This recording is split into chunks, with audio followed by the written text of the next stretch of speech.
Indie Semiconductor has a market cap of close to $1 billion dollars and has historically been a huge grower in revenue thanks to its solutions in emerging technology revolving around the automotive industry. Unfortunately, the stock is down over 35% in the past year. Could this be a buying opportunity for the small semiconductor stock? I want to thank the Motley Fool for sponsoring this video and check out fool.com/Jose for the 10 best stocks to buy now. With that link, you get a promotional offer for the subscription service. Now, let's continue with today's episode. All right, so like I mentioned in the intro, we're going to take a closer look at Indie Semiconductor, ticker INDI. Right now, it has a market cap of $1.13 billion. Year to date, the stock is down roughly 17%, and we can see in the past year, the stock is down roughly 38.75%.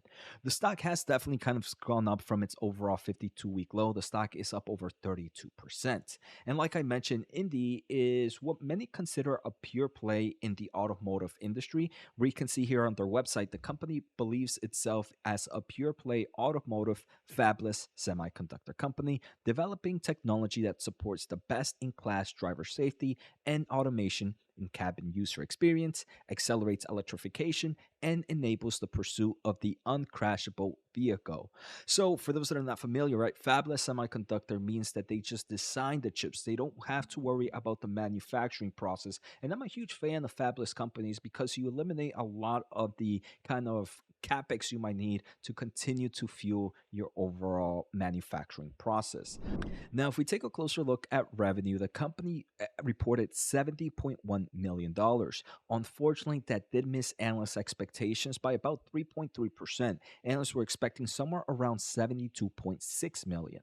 Now, if we take a closer look at earnings per share, adjusted earnings per share were a loss of a penny. That's exactly what analysts were expecting. So you might be saying, Jose, that is $70 million is not much revenue and they miss expectations. Why would we want to think a little bit about this company? Well, if we look, even though the company did miss expectations by about 3 million, year over year revenue was still up 112%. It was actually up 16% sequentially. For the full year of 2023, the company's revenue was up 101%, and they continue to win designs in ADAS, user experience, and EV design pipeline.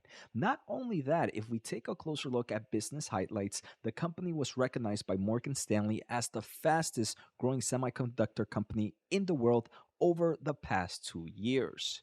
Unfortunately, we're going to see there are some kind of slowdowns impacting the overall semiconductor market, which has caused a few kind of analysts to reduce their overall price targets. We can see Deutsche Bank reduce their price target to $10 from 12. We see similar price from KeyBank, and then B. Riley trims their price target to $14.50 from $15.50. So overall, we can see that the analysts covering the stock are a little bit bearish in the short term as they reduce their price targets. But remember, Indie right now is sitting at $6.27. So overall, in the long term, they're still very, very bullish. Most of them over 100% bullish at current prices. Before we go any further, I just want to say thank you all for the amazing support we are getting in this channel. We're closing into 40,000 subs. That is insane. So if you haven't and you are enjoying the content, make sure to hit the thumbs up and the subscribe button. Finally, if you want to support this channel a little bit more, check out my special offer at fool.com/Jose. Now back to today's episode. Now, if you go to their website, you will find a lot of information on how they deal with the driver safety automation, how they produce solutions for the in-cabin user experience, and how they have solutions for the electrification market. If you click each individually, you will get a lot more information. So here, for example, in the driver safety and automation, they talk a little bit about how users or automotive players are using things like LiDAR, radar vision, and ultrasonic to help out with sensor mobility in the automotive industry. And if you go all the way down, you will see kind of their solutions. In forms of LiDAR, they do have this solution, which is pretty much a system on chips, which helps with their LiDAR processing. And then they also have other types of parking assist sensors with this kind of SonoSense that the company uses right now. And you can kind of click that in all their overall markets and see the actual product that they hit. Now, the company has numerous tailwinds in my opinion, and the two main tailwinds is a mixture of what they call here is the intersection of vehicle safety sensor fusion, and artificial intelligence toward their vision of uncrashable cars. So right now we are seeing kind of smarter cars, and it's not just Tesla, right? Every single car right now has some form of parking assist, some form of driver assist to help become a safer vehicle. Obviously, in the future, we kind of expect autonomous driving, so that is a long-term tailwind there.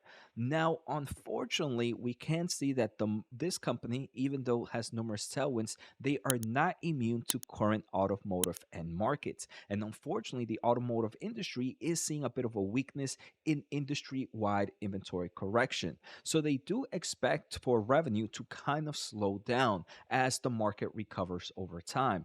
But if we take a closer look at their guidance for the first quarter of 2024, they expect revenue to be up 38% year over year, but down 20% sequentially, reflecting market seasonality and current industry softness. They do anticipate that quarter one will be the weakness in this overall year, with top line recovery, so overall revenue recovery in quarter two, and resumption of outsized sequential growth in quarter three and quarter four, yielding a profitable profitability baseline in the second half of this year. So again, this company went from 100% year over year revenue growth down to 38% in this next upcoming quarter, but they do believe that's going to be the weakness. I don't believe there's many semiconductor companies that can say that for the bottom of their market, they were still expecting to grow roughly 38%. Now, if you're wondering, Jose, why is the automotive industry slowing down right now? And one of the main reasons is overall interest rates and the rising of interest rates as it's slowing in market car sales. So if you're slowing down in sales, the car companies are not going to build as many cars and therefore are not going to need as much kind of semiconductor solutions that Indie Semiconductor provides. Now, again, this is probably more short term lived. In the long term, we are going to continue to need things like electric vehicles and autonomous vehicles to some extent. So you are going to see an increase in overall semiconductor solutions for this industry. And that's why how we saw in the bottom of quarter one, they still expect over 38% year over year growth. Now, in a bit, we're going to take a closer look at the overall financials of this company, but there was a Q&A session towards the CFO and kind of asking about expectations of cash flow for this company and any forms of capital needs. And the CFO pretty much mentioned that for the full year, they're going to most likely burn somewhere around 35 to $40 million in cash, but the company does have north of 150 million in cash, so that leaves them ample amount of cushion. So they're saying, hey, look, if you're worried about us failing, I don't think that's going to happen, as we have some cash available for the amount of cash that we are burning on a yearly basis. Now, right now, Indie is not a profitable company, so I wanted to take a closer look at some PE ratios. So forward 1 year PE ratios, the stock is trading at 26.77. Remember, this is a company that in its great days, it's growing at over 100%, and in its low days is growing less at roughly 30%. It's still growing. So I do believe this is one of those opportunities where right now over inventory correction is giving us buying opportunities. I personally am investing in the automotive industry right now, as I do believe there's a lot of price opportunity, but it's more of dollar cost averaging, right? Because these high interest rates, these headwinds that are affecting the automotive industries can continue a little bit longer than expected. So I'm not going to load the truck all at once, but I do believe a nice dollar cost averaging in this industry is what I'm going to continue to do. And I do believe Indy is going to make the list pretty soon. Now, I just want to continue to showcase the overall strong growth this company has seen in the past year or so. We can see trailing 12 months revenue just continues to go on a nice uptrend. I do believe this uptrend to slow down this year, as we mentioned, all those headwinds, but eventually will continue to accelerate in the overall tailwinds that I keep mentioning. Now, the final thing I want to take a closer look at is this company's cash flow from operations, total long term debt, and cash and short term investments. As we saw, the company had roughly $150 million in cash. One of my biggest red flags right now is they are burning cash from cash flow from operations, but at the same time, they also have a nice amount of total long term debt, roughly 160 million. So, me personally, I would have, this one would have been almost a no brainer if it had zero debt. If it had no debt, I think it would have been amazing, especially because we're about to kind of experience some slowdown in this market.